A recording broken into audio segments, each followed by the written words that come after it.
रात के आसमान के बिल्कुल नीचे बादलों के एक नर्म गांव में सितारों की परियां रहती थीं। ये परियां रोशनी के जर्रों से बनी थीं और उनके पर टूटे हुए सितारों के टुकड़ों से चमकते थे। इनकी मलका का नाम स्टेलारा था, जो पूरी कायनात की सबसे पुरानी और हकीम परी थीं। स्टेलारा के बाल लंबे और नीले थे, जैसे आधी रात का आसमान। उनमें छोटे सितारे जगमगाते रहते। सितारों की परियों का काम था हर रात आसमान पर नए सितारों को चमकाना और पुराने सितारों की देखभाल करना। वो चांद की रोशनी में नहाते, शहाब साकिब पर सफर करते और बादलों के बिस्तर पर आराम करते। एक खास परी थी जिसका नाम ट्विंकल था, जो सबसे छोटी और सबसे ज्यादा तजस्सुस रखने वाली परी थी। ट्विंकल हमेशा जमीन को देखती रहती, उन अजीब रोशनियों को जो रात के वक्त जमीन पर जलते। वो क्या हैं? वो हर रोज टिलारा से पूछती, मगर जवाब मिलता, वो इंसानों की रोशनियां हैं। एक रात जब पूरी परी बस्ती नींद में थी, एक अजीब वाकया पेश आया। आसमान का सबसे रोशन सितारा, जिसे अब्दी चमक कहते थे, अचानक मद्धम पड़ गया।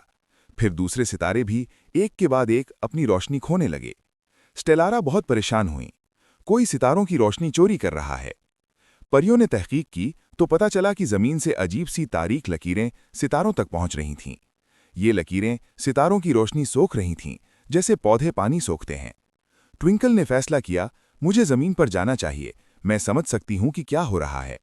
स्टेलारा ने मना किया, जमीन खतरनाक है, वहां रोशनी की कदर नहीं है।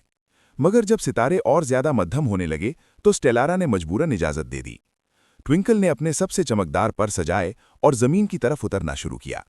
जैसे ही वो जमीन के करीब पहुंची, उसने हैरत अंगेज मंजर देखा।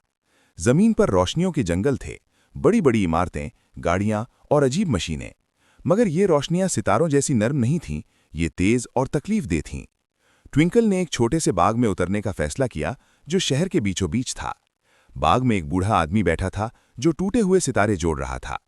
बूढ़े का नाम प्रोफेसर आरून था, जो एक साबिका फल्कियात दान था। तुम सितारों से आई हो, मैं तुम्हें पहचान सकता हूं, बूढ़े ने मुस्कुराते हुए कहा। ट्विंकल हैरान रह गई, तुम परी कैसे पहचान सकते हो? मैं पूरी जिंदगी सितारों का मुतालिया करता रहा, प्रोफेसर ने जवाब दिया। प्रोफेसर ने बताया कि जमीन पर रोशनी की आलूदगी हो रही है। ज्यादा मसनूई रोशनियों ने आसमान को धुंधला कर दिया है। यही रोशनियां सितारों की चमक सोंख रही हैं, उन्हें जमीन की तरफ खींच रही हैं। मगर तुम सितारों को क्यों जोड़ रहे हो? ट्विंकल ने पूछा।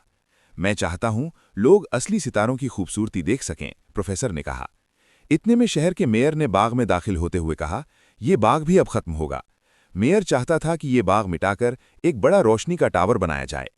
ट्विंकल ने फौरन रद्द अमल दिया, तुम सितारों को मार रहे हो, तुम्हारी रोशनियां उन्हें बीमार कर रही हैं। मेयर हंस पड़ा, सितारे, वो तो सिर्फ पत्थर हैं आसमान में। ट्विंकल ने अपनी परी ताकत इस्तेमाल की और अपने आप को चमकाया। उसकी रोशनी इतनी तेज थी कि मेयर की आंखें चौंधिया गईं। सितारे जिंदा हैं और तुम उन्हें मार रहे हो, ट्विंकल ने गुस्से से कहा। मेयर डर गया और वादा किया कि वो टावर नहीं बनाएगा। मगर मसला अब भी मौजूद था। शहर की तमाम रोशनियां सितारों के लिए खतरा थीं। ट्विंकल और प्रोफेसर ने मिलकर एक मंसूबा बनाया। वो शहर के हर बच्चे को तालीम देंगे सितारों की अहमियत के बारे में।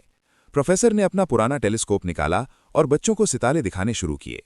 ट्विंकल ने छोटी छोटी जादुई रोशनियां बनाईं जो असल सितारों जैसी थीं। बच्चों ने पहली बार असल सितारों को देखा और हैरान रह गए।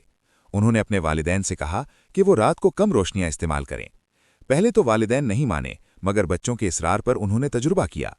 एक रात पूरे शहर ने रोशनियां कम कर दीं, सिर्फ जरूरी जगहों पर छोड़ीं। जब रात गहरी हुई तो एक हैरत अंगेज मंजर देखने में आया। आसमान पर सितारों की एक झुरमुट नमूदार हुई, जैसे वो शहर को सलाम कर रहे हों। रोशन तरीन दूधिया रास्ता साफ नजर आने लगा। हर सितारा चमक उठा। लोग हैरान रह गए। उन्हें एहसास हुआ कि उन्होंने कितना कुछ खो दिया।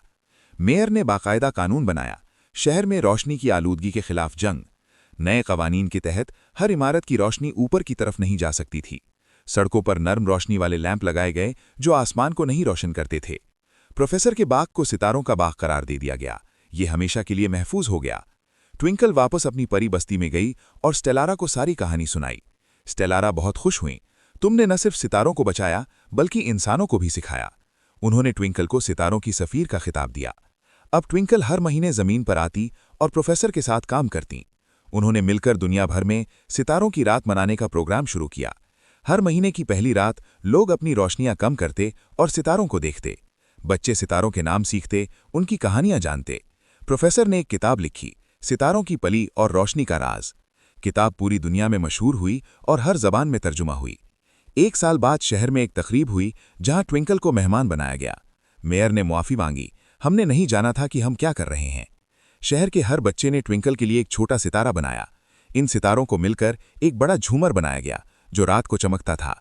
ट्विंकल ने वादा किया, जब भी तुम सितारों को देखो मैं तुम्हारे पास होंगी। अब शहर और आसमान के दरमियान एक खास रिश्ता कायम हो गया। लोग रात को बाहर निकलते, चुपचाप सितारों को देखते। बूढ़े जवान हो जाते जब उन्हें बचपन के सितारे दोबारा नजर आते। मोहब्बत करने वाले सितारों के नीचे वादे करते। बीमार लोग सितारों को देखकर अच्छा महसूस करते। ट्विंकल और प्रोफेसर की दोस्ती जमानों तक याद रखी जाएगी। आज भी जब आप रात को आसमान देखें और सितारे चमकते नजर आएं, तो जान लें कि कोई परी आपको देख रही है और मुस्कुरा रही है। प्यारे दोस्तों, कहानी कैसी लगी? अगर अच्छी लगी हो तो लाइक करें और चैनल सब्सक्राइब करें। आपका एक लाइक मुझे हौसला देता है कि मैं ऐसी ही मजीद खूबसूरत कहानियां बनाऊं। आपका साथ मेरे लिए बहुत कीमती है। खुदा आपको खुश रखे।